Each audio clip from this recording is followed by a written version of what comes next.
The famous little red book that makes your dreams come true.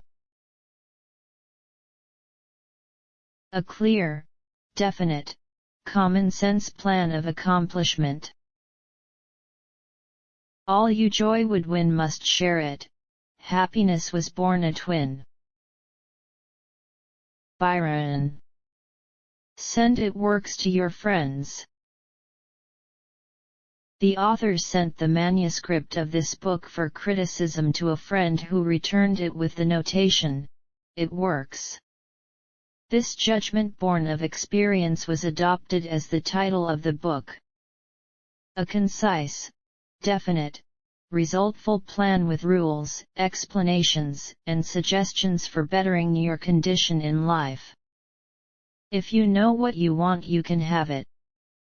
The man who wrote this book is highly successful and widely known for his generosity and helpful spirit.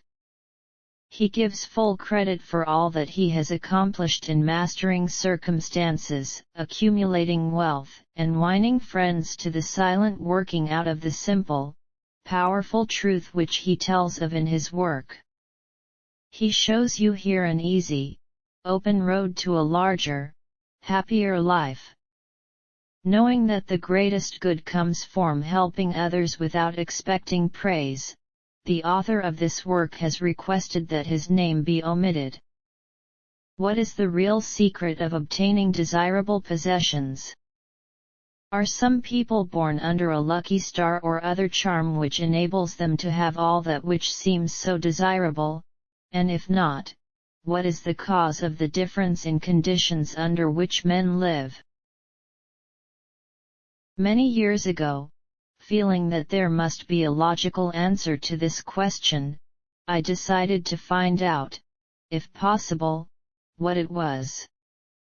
I found the answer to my own satisfaction, and for years, have given the information to others who have used it successfully.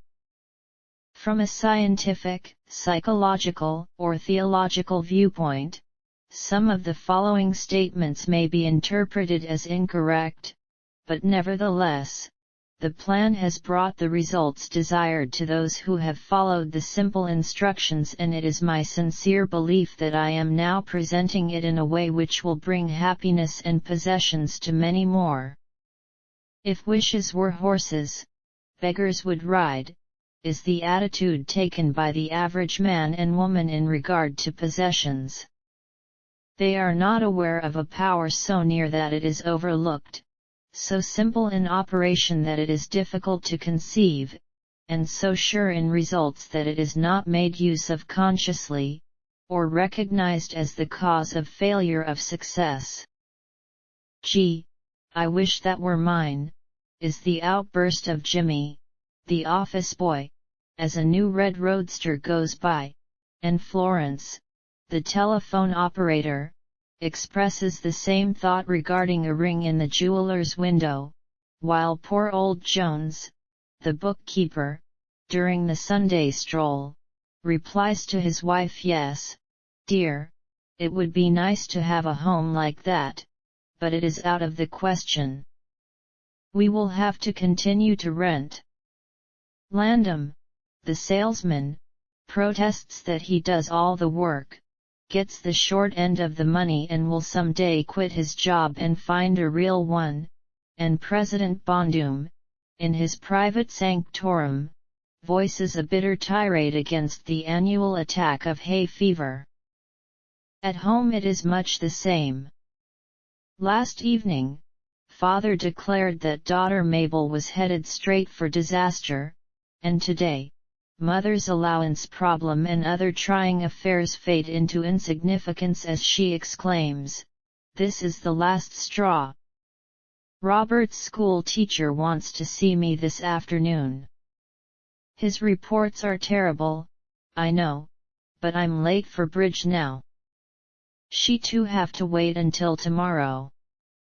So goes the endless stream of expressions like these from millions of people in all classes who give no thought to what they really want, and who are getting all they are entitled to or expect. If you are of these millions of thoughtless talkers or wishers and would like a decided change from your present condition, you can have it, but first of all you must know what you want, and this is no easy task. When you can train your objective mind, the mind you use every day to decide definitely upon the things or conditions you desire, you will have taken your first big step in accomplishing or securing what you know you want. To get what you want is no more mysterious or uncertain than the radio waves all around you. Tune in correctly and you get a perfect result, but to do this, it is, of course, necessary to know something of your equipment and have a plan of operation. You have within you a mighty power, anxious and willing to serve you, a power capable of giving you that which you earnestly desire. This power is described by Thomson J. Hudson, Ph.D., Doctor of Laws, author of The Law of Psychic Phenomena, as your subjective mind. Other learned writers use different names and terms, but all agree that it is omnipotent. Therefore, I call this power, Emmanuel, God in us. Regardless of the name of the great power, or the conscious admission of a God, the power is capable and willing to carry to a complete and perfect conclusion very earnest desire of your objective mind, but you must be really in earnest about what you want. Occasional wishing or half-hearted wanting does not form a perfect connection or communication with your omnipotent power. You must be in earnest, sincerely and truthfully desiring certain conditions or things, mental, physical or spiritual. Your objective mind and will are so vacillating that you usually only wish for things, and the wonderful, capable power within you does not function. Most wishes are simply vocal expressions. Jimmy, the office boy, gave no thought of possessing the red roadster. Landom, the sales, was not thinking of any other job or even thinking at all. President Bondum knew he had hay fever and was expecting it. Father's business was quite successful and mother no doubt brought home first prize from the bridge party that day, but they had no fixed idea of what they really wanted their children to accomplish and were actually helping to bring about the unhappy conditions which existed. If you are in earnest about changing your present condition, here is a concise, definite resultful plan, with rules, explanations and suggestions. The plan. Write down on paper in order of their importance the things and conditions you really want. Do not be afraid of wanting too much. Go the limit in writing down your wants. Change the list daily, adding to or taking from it, until you have it about right. Do not be discouraged on account of changes, as this is natural. There will always be changes and additions with accomplishments and increasing desires. 3 positive rules of accomplishment. 1. Read the list of what you want 3 times each day, morning, noon and night. 2. Think of what you want as often as possible.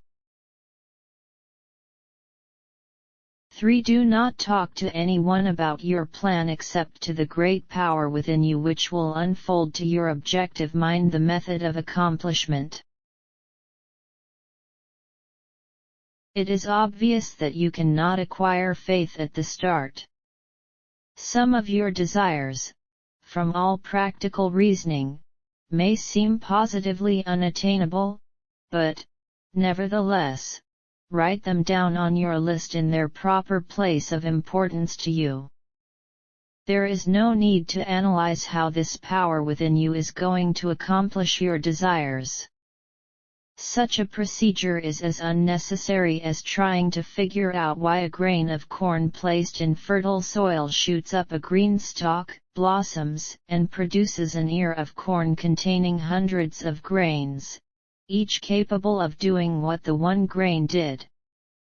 If you will follow this definite plan and carry out the 3 simple rules, the method of accomplishment will unfold quite as mysteriously as the ear of corn appears on the stalk, and in most cases much sooner than you expect. When new desires, deserving position at or about the top of your list, come to you, then you may rest assured you are progressing correctly. Removing from your list items which at first you thought you wanted, is another sure indication of progress. It is natural to be skeptical and have doubts, distrust, and questionings, but when these thoughts arise, get out your list. Read it over, or if you have it memorized, talk to your inner self about your desires until the doubts that interfere with your progress are gone. Remember, nothing can prevent your having that which you earnestly desire. Others have these things. Why not you? The omnipotent power within you does not enter into any controversial argument.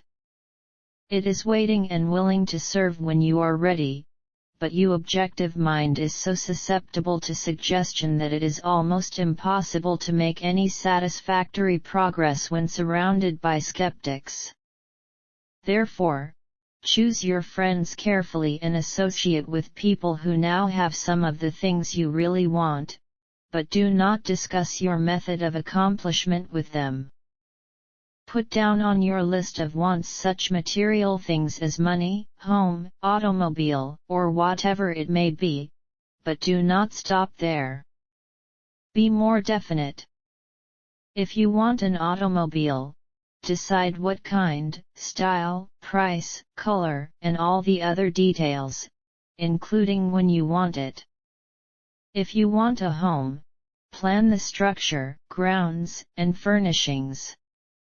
Decide on location and cost. If you want money, write down the amount. If you want to break a record in your business, put it down. It may be a sales record. If so, write out the total, the date required, then the number of items you must sell to make it. Also list your prospects and put after each name the sum expected. This may seem very foolish at first, but you can never realize your desires if you do not know positively and in detail what you want and when you want it.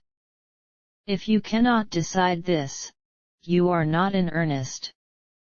You must be definite, and when you are, results will be surprising and almost unbelievable.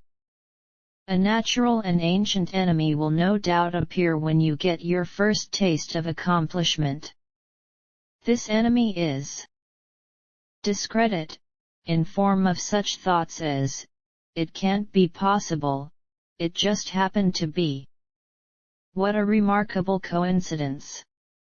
When such thoughts occur, give thanks and assert credit to your omnipotent power for the accomplishment.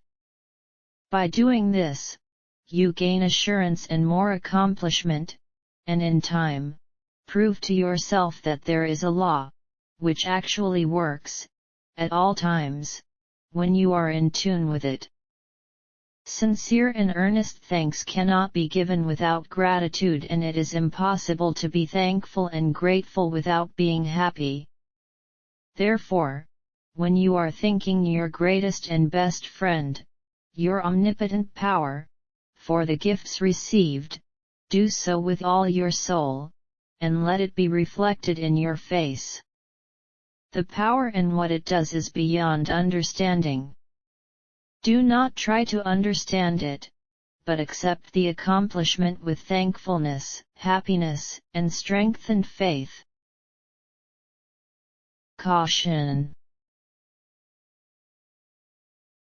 It is possible to want and obtain that which will make you miserable, that which will wreck the happiness of others, that which will cause sickness and death, that which will rob you of eternal life. You can have what you want, but you must take all that goes with it. So in planning your wants, plan that which you are sure will give to you and your fellow man the greatest good here on earth, thus paving the way to that future hope beyond the pale of human understanding. This method of securing what you want applies to everything you are capable of desiring, and the scope being so great, it is suggested that your first list consist of only those things with which you are quite familiar, such as an amount of money or accomplishment, or the possession of material things.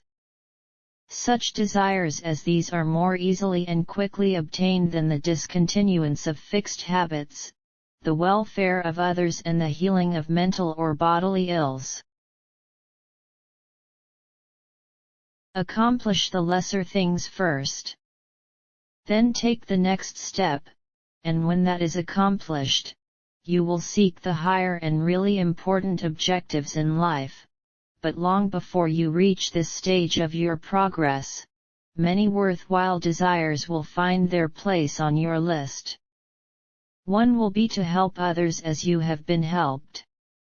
Great is the reward to those who help and give without thought of self, as it is impossible to be unselfish without gain. In conclusion, a short while ago, Dr. Emile Coué came to this country and showed thousands of people how to help themselves. Thousands of others spoofed at the idea, refused his assistance, and are today where they were before his visit. So with the statements and plan presented to you now, you can reject or accept. You can remain as you are or have anything you want. The choice is yours, but God grant that you may find in this short volume the inspiration to choose aright, follow the plan, and thereby obtain, as so many others have, all things, whatever they may be, that you desire. Read the entire book over again, and again, and then again. Memorize the 3 simple rules. Test them now on what you want most this minute. This book could have extended easily over 350 pages, but it has been deliberately shortened to make it as easy as possible for you to read, understand, and use. Will you try it? Thousands of bettered lives will testify to the fact that it works. A letter to you from the author. Dear reader, the great possessions of life are all gifts mysteriously bestowed: sight, hearing, aspiration, love, or life itself. The same is true of ideas. The richest of them are given to us, as for instance, the powerful idea which this book has given you. What are you going to do with it? Are you surprised when I tell you the most profitable thing you can do is to give it away? You can do this in an easy and practical way by having this book sent to those you know who need it. In this way, you can help in the distribution of this worthwhile effort to make the lives of others better and happier. You know people who are standing still or who are worried and discouraged. This is your chance to help them help themselves. If you withhold this book from them, you will lose the conscious satisfaction that comes from doing good. If you see that they get this book, then you put yourself in line with the law of life, which says, you get by giving, and you may rightly expect prosperity and achievement. At the very least you will have the inner sense of having done a good deed with no hope of being openly thanked, and your reward will come secretly in added power and larger life. The author.